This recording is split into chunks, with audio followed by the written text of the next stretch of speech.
नमस्कार दोस्तों, दैनिक रोजगार समाचार पेपर की इजारा फटाफट बड़ी खबरों में आपका स्वागत है।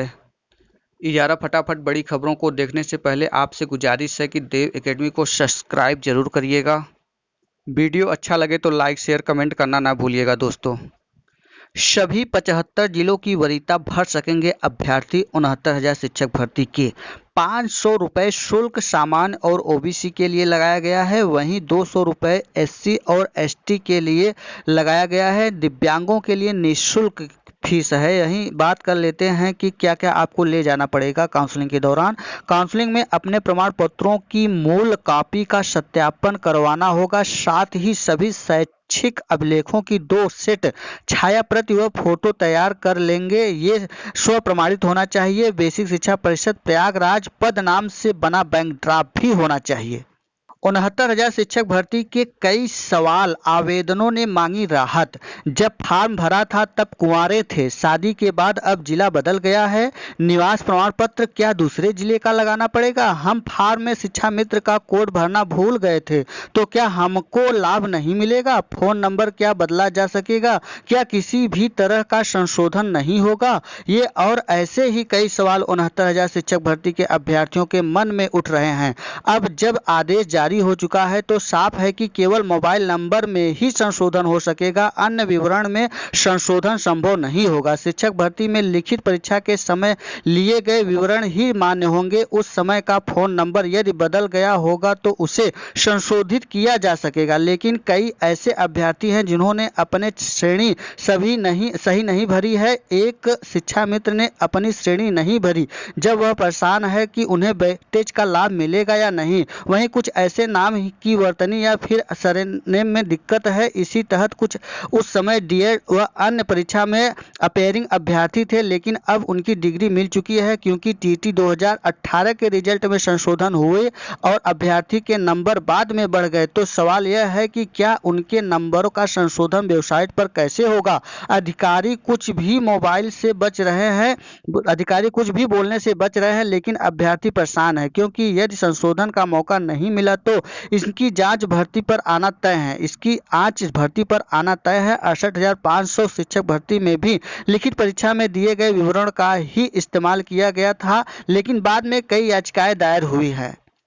2 विषयों की काउंसलिंग के लिए तैयार जोरों से। उच्चतर शिक्षा सेवा आयोग ने हिंदी राजनीतिक विज्ञान के असिस्टेंट प्रोफेसर के 287 पदों के लिए हुए हैं चयन। उच्च शिक्षा निदेशालय ने उच्चतर शिक्षा सेवा आयोग से हिंदी व राजनीतिक विज्ञान के असिस्टेंट प्रोफेसर के लिए चुने अभ्यर्थियों की काउंसलिंग की तैयारी शुरू कर दी है। इसके बाद इनकी तैनाती सहायता प्राप्त डिग्री कॉलेजों में रिक्त पदों पर की जानी है। दोनों विषयों के 287 पदों के लिए चयनित अभ्यर्थियों से उनके मोबाइल नंबर के बारे में जानकारी मार्च में ही ले ली गई थी तथा माना जा रहा गया था कि होली के बाद दोनों विषयों की काउंसलिंग पूरी हो जाएगी। चयनित अभ्यर्थियों को कॉलेज आवंटित कर नियुक्ति पत्र जारी कर दिया जाएगा, लेकिन कोरोना संक्रमण की वजह से काउंसलिंग प्रभावित हुई। अब उच्च शिक्षा निदेशालय ने दोनों विषयों की काउंसलिंग को अभ्यर्थियों और कॉलेजों में डाटा फिट करने का काम शुरू कर दिया है। दोनों विषयों में पदों की संख्या के साथ उन कॉलेजों की संख्या ज्यादा है जहां इनकी तैनाती की जानी है, इसीलिए फील्डिंग में वक्त लगेगा। काम पूरा होने पर एनआईसी ने स्टाफ लेकर काउंसलिंग शुरू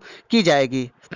लॉकडाउन के बीच डायट में बंटने लगे टीटी प्रमाण पत्र। लॉकडाउन के बीच जिला शिक्षा एवं प्रशिक्षण संस्थान डायट में शुक्रवार से टीटी के प्रमाण पत्र बंटने लगे हैं। पहले दिन करीब 1,500 अभ्यर्थियों को बुलाया गया था, जिसमें 150 प्रमाण पत्र लेने पहुंचे। इसके लिए 4 काउंटर बनाए गए थे और प्रत्येक पर 3-3 कर्मचारी की ड्यूटी लगाई गई है। सोशल डिस्टेंस का अनुपालन करते हुए प्रमाण पत्रों का विवरण किया जा रहा है। डायट प्राचार्य संतोष कुमार मिश्रा ने बताया कि रोल नंबर के अनुसार 21 मई तक प्रमाण पत्र वितरित किए जाएंगे। 69,000 सहायक अध्यापक भर्ती परीक्षा में सफल अभ्यर्थी प्रमाण पत्र दिए जाएगा ताकि लॉकडाउन में अनावश्यक भीड़ न हो। गौरतलब है कि 69,000 भर्ती रिजल्ट जारी होने के बाद मंगलवार को दर्जनों अभ्यर्थी टीईटी प्रमाण पत्र लेने डायट पहुंच गए और प्रमाण पत्र न मिलने पर हंगामा भी किया था।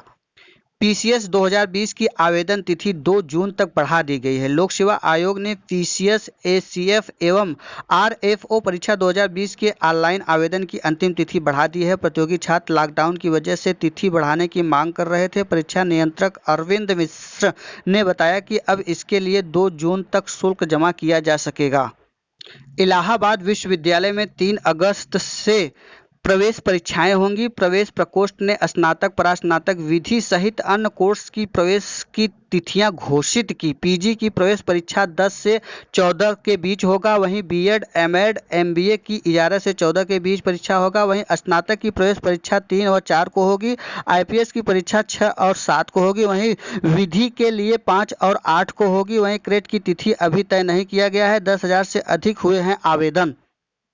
68,500 शिक्षक भर्ती में चयनित उच्च गुणांक वाले आरक्षित श्रेणी के अभ्यर्थी ने सचिव बीसी शिक्षा परिषद को शुक्रवार को ज्ञापन देकर मनपसंद जिले में तैनाती मांगी है। बादल मलिक एवं शुभम मिश्र ने बताया कि 29 अगस्त 2019 को हाई कोर्ट ने एमआरसी अभ्यर्थियों को आरक्षण श्रेणी में ही मानते हुए पुनः जिला आवंटन करने का आदेश किया था। सभी एमआरसी अभ्यर्थी को 3 माह के अंदर अपना प्रत्यावेदन सचिव के समक्ष प्रस्तुत करने को कहा गया था। प्रत्यावेदन के बाद 5 माह से अधिक का समय बीत चुका है, लेकिन कोई भी कार्रवाई अब तक नहीं हो पाई है। नौकरी के लिए अभी भी भटक रहे हैं अभ्यर्थी। हाई कोर्ट ने 550 कापियों के पुनर्मूल्यांकन का दिया था आदेश। 3 महीने के पुनर्मूल्यांकन करके अभ्यर्थी को देनी थी नियुक्ति। बेसिक शिक्षा परिषद के प्राथमिक स्कूलों में 69,000 सहायक अध्यापक भर्ती के 2 साल पूरे होने के बावजूद सैकड़ों अभ्यर्थी भटक रहे हैं। अगस्त 2019 में 68,500 भर्ती का परिणाम घोषित होने के 20 दिन में ही गड़बड़ी का खुलासा हो गया। कई फेल अभ्यर्थी को पास और 5 को फेल किया गया था। इसके बाद परिणाम को लेकर हाई कोर्ट में सैकड़ों याचिकाएं हुई। कापियों का दोबारा मूल्यांकन न हुआ तो हजारों अभ्यर्थी दोबारा पास हुए। इसी क्रम में नरेंद्र चतुर्वेदी व अन्य ने भी याचिका की थी। अमेठी के समरजीत राय ने बताया कि याचिका का निस्तारण करते हुए हाई कोर्ट ने 22 अक्टूबर 2019 को लगभग 550 कापियों के पुनर्मूल्यांकन और 3 महीने में रिजल्ट घोषित करने की हुई नियुक्ति देने का आदेश दिया था। लेकिन लगभग 7 महीने बीतने के बावजूद न ही रिजल्ट का पता है और न ही नियुक्ति पत्र का। गौरतलब है कि 68,500 भर्ती में 46,352 अभ्यर्थियों का चयन हुआ है।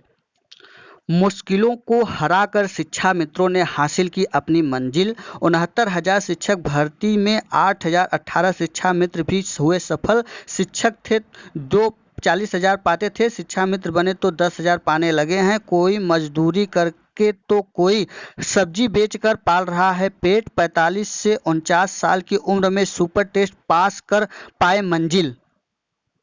ये था आज का दैनिक रोजगार समाचार पेपर की इजारा फटाफट बड़ी खबरें। वीडियो अच्छा लगा हो तो देव एकेडमी को सब्सक्राइब, लाइक, शेयर, कमेंट करना ना भूलिएगा दोस्तों। वीडियो में अंत तक बने रहने के लिए बहुत बहुत धन्यवाद। फिर मिलते हैं एक नई सूचना के साथ, तब तक के लिए नमस्कार।